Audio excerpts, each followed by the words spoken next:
Romanos capítulo 10. Os judeus rejeitam a justiça de Deus, está escrito aqui, ó.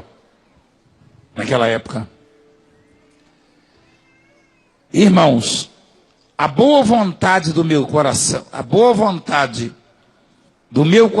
e a minha súplica a favor deles, a Deus, né, a favor deles, são para que sejam salvos.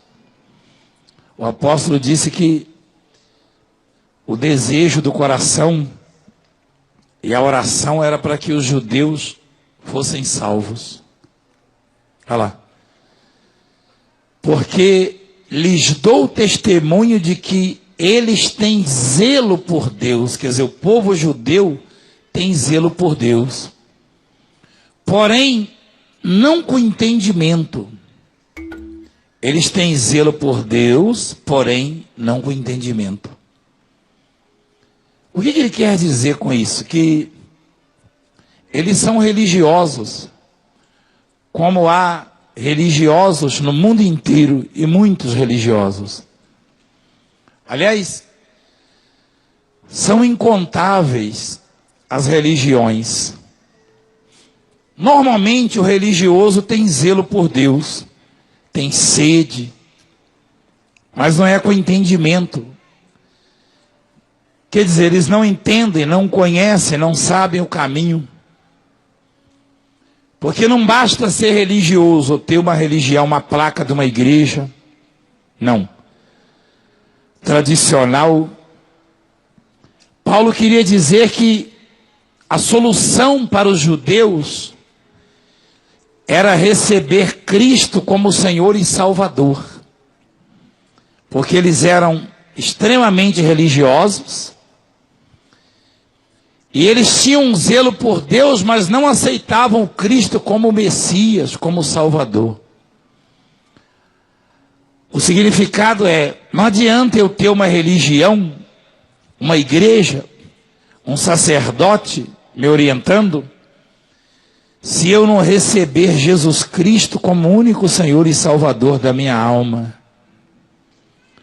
Porque Deus quis que nele residisse toda a plenitude, diz a palavra.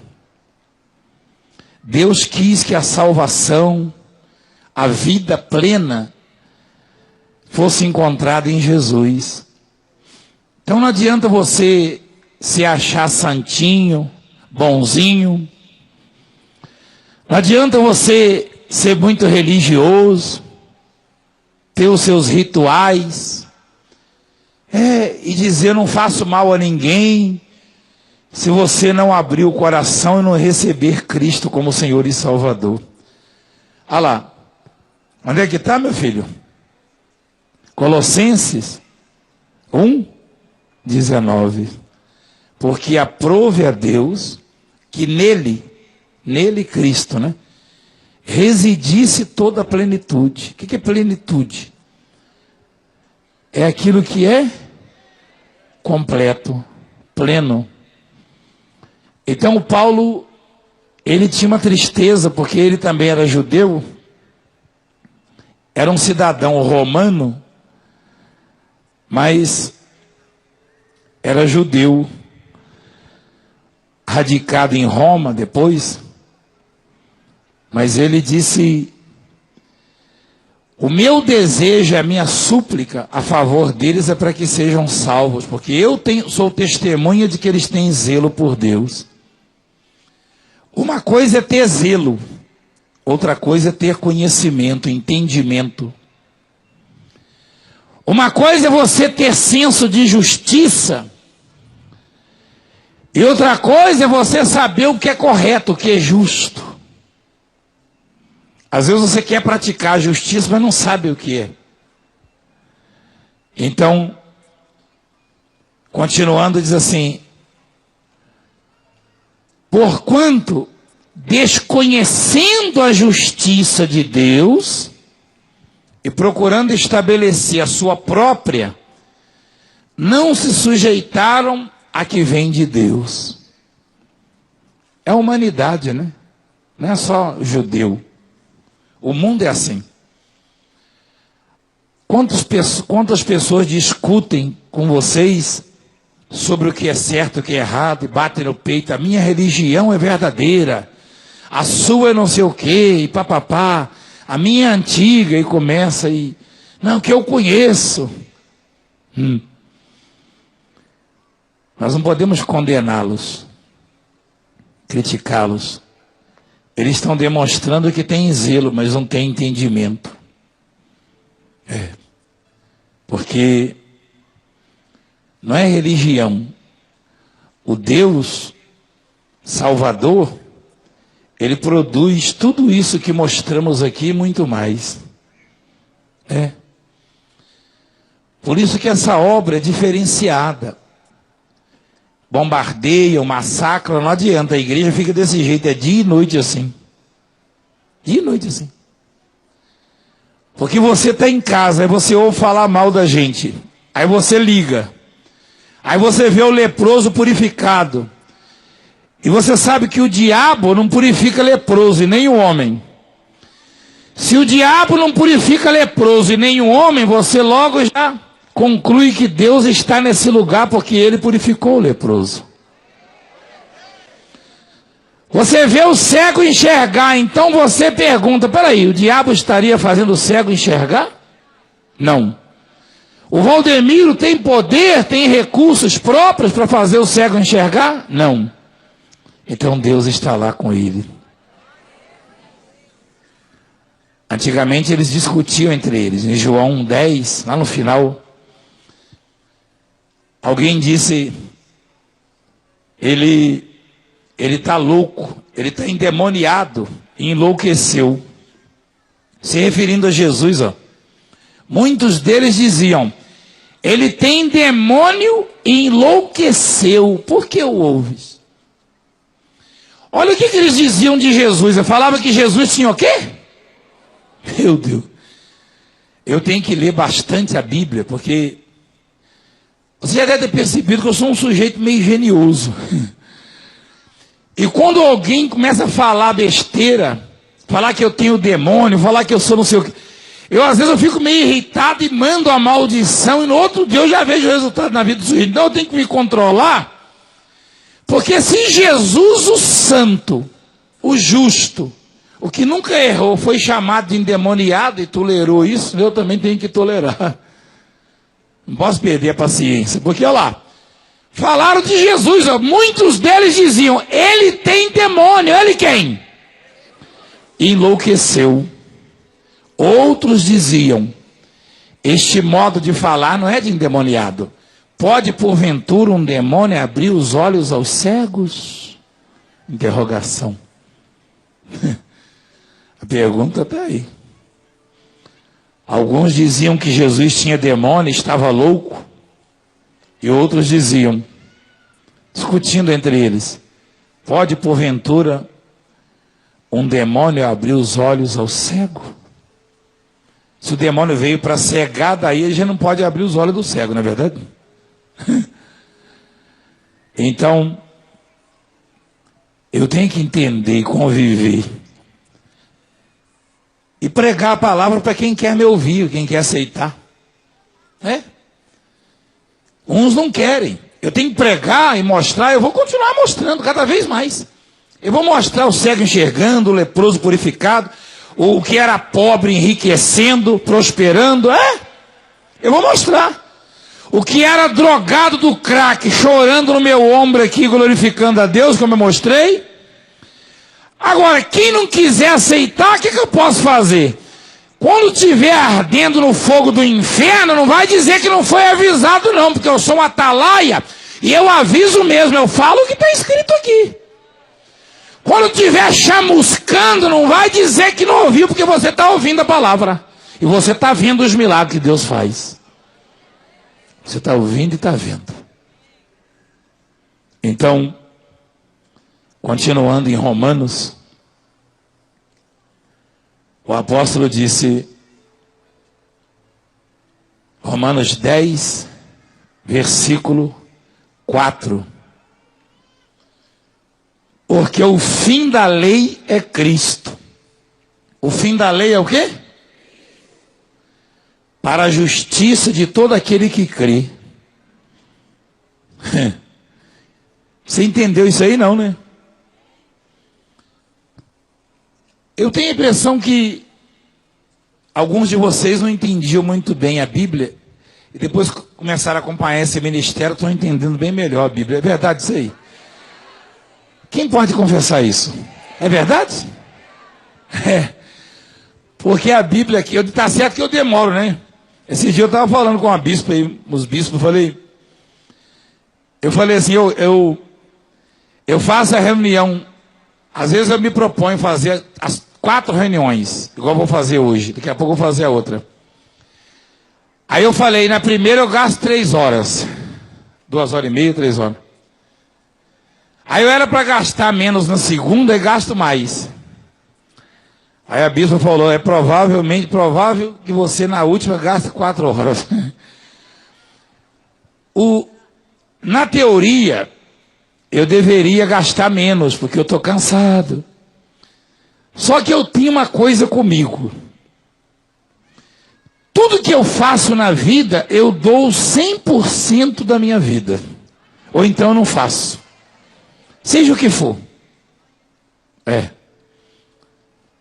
100%. 100%. Então, se eu fizer 10 reuniões, na última eu vou derramar o que tiver. É assim. Nem que eu tenha que desmaiar depois, mas eu vou derramar e meu povo vai sair abençoado. Agora, convencer você aí já é outra coisa, porque você tem razões de sobra para acreditar naquilo que nós pregamos. Ou não?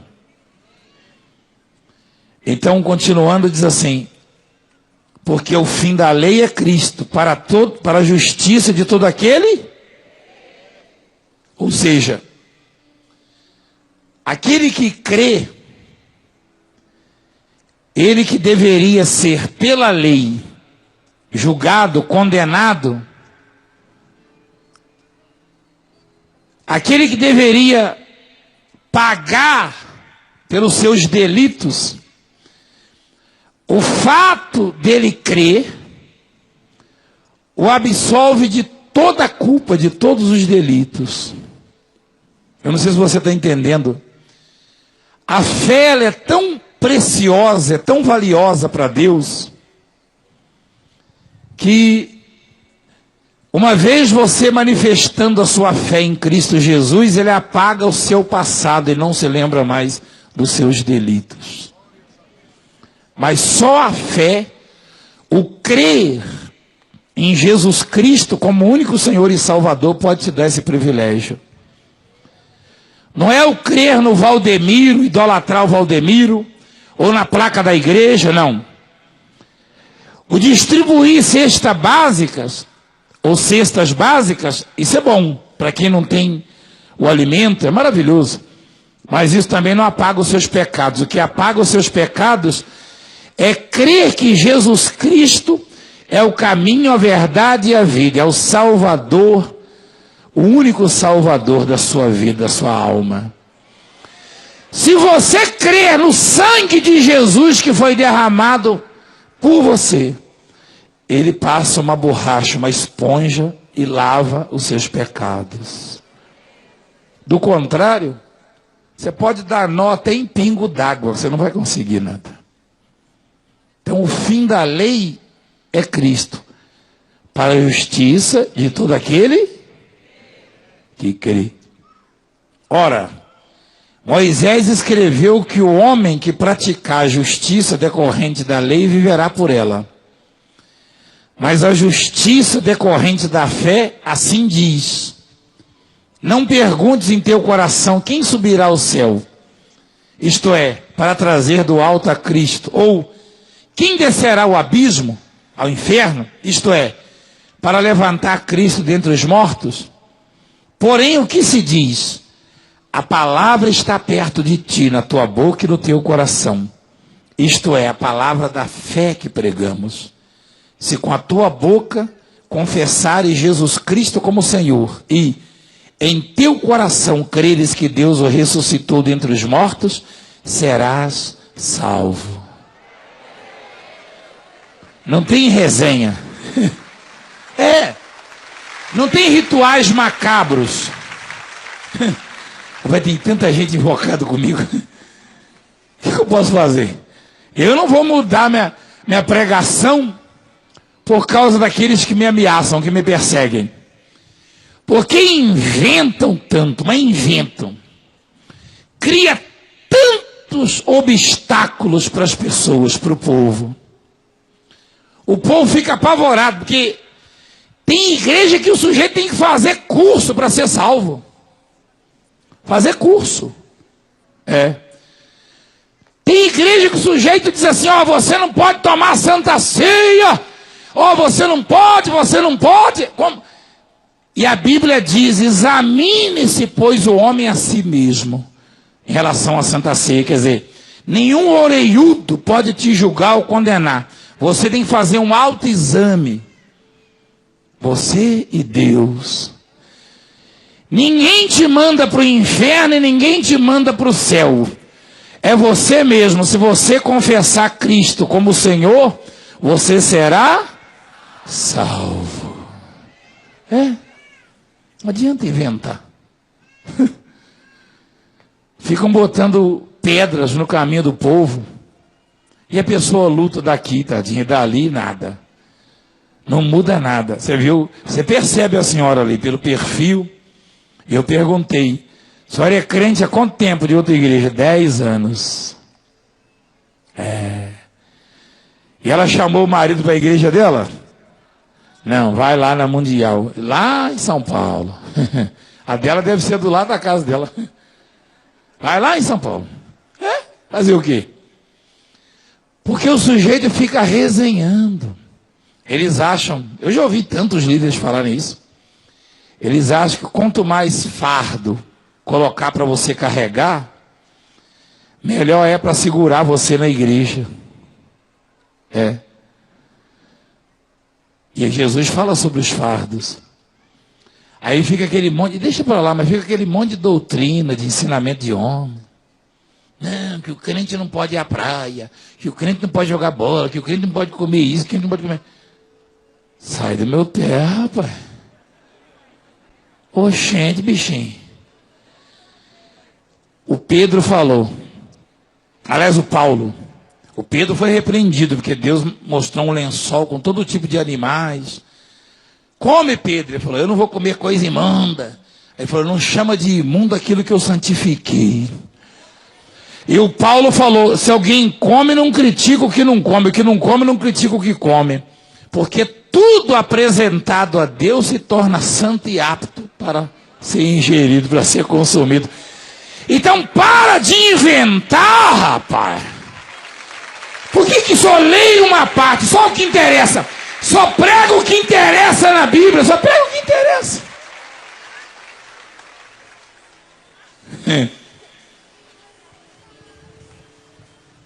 Só o que interessa. Aí o outro lá só prega o jovem rico. Eu prego também, eu gosto daquela passagem. Porque ele pergunta o que ele faz para ser salvo. Aí Jesus falou, você conhece os mandamentos? Não roubar, não matar, não adulterar, não mentir, honrar pai e mãe. Ele falou, mas eu já observo isso. Ele falou, vende tudo que você tem, dá aos pobres, vem e segue-me. Aí o outro prega isso, mas ele não fala dá aos pobres, ele fala vende tudo que você tem e dá.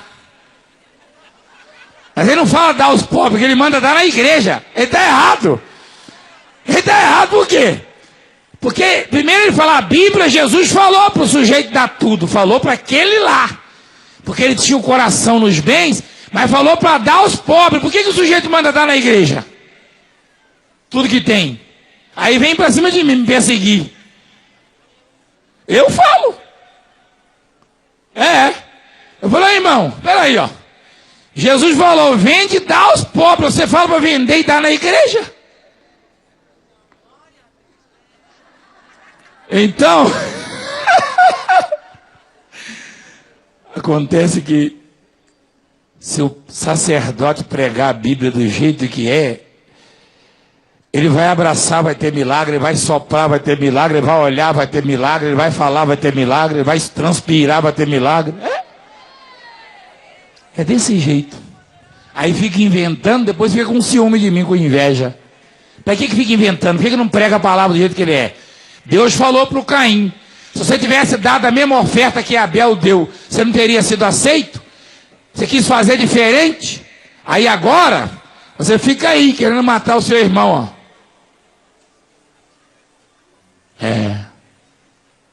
Por que não faz a mesma coisa? Deus vai prosperar o trabalho dele também. Então, olha o que a palavra diz, não tem resenha. Em Romanos capítulo 10. Se com a tua boca, olha lá, se com a tua boca confessares Jesus como Senhor e em teu coração creres que Deus o ressuscitou dentre os mortos, serás o quê?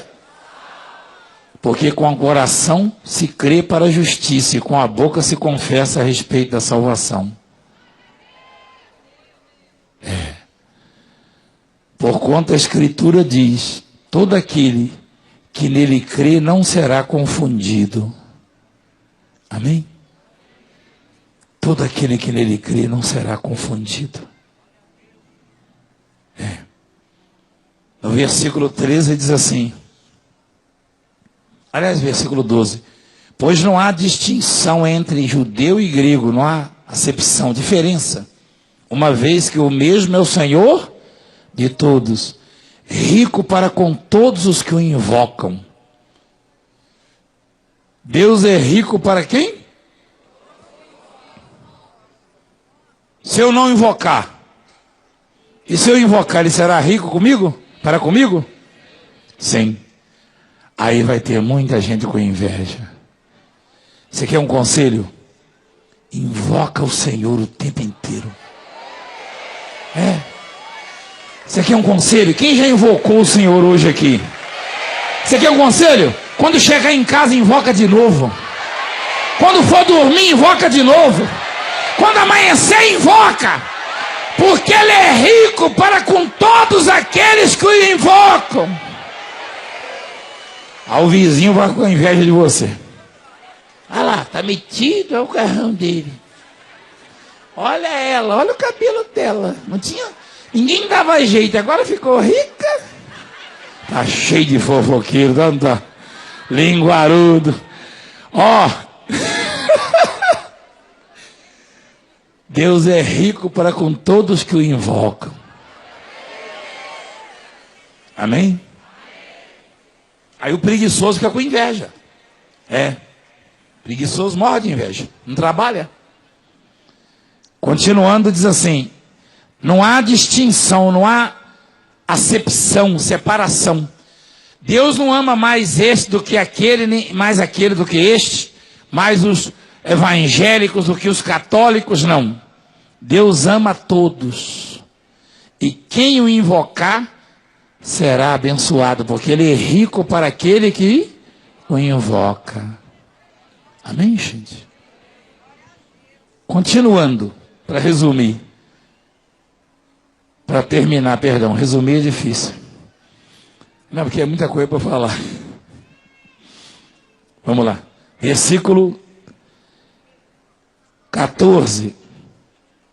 Porque, versículo 13. Porque todo aquele que invocar o nome do Senhor será?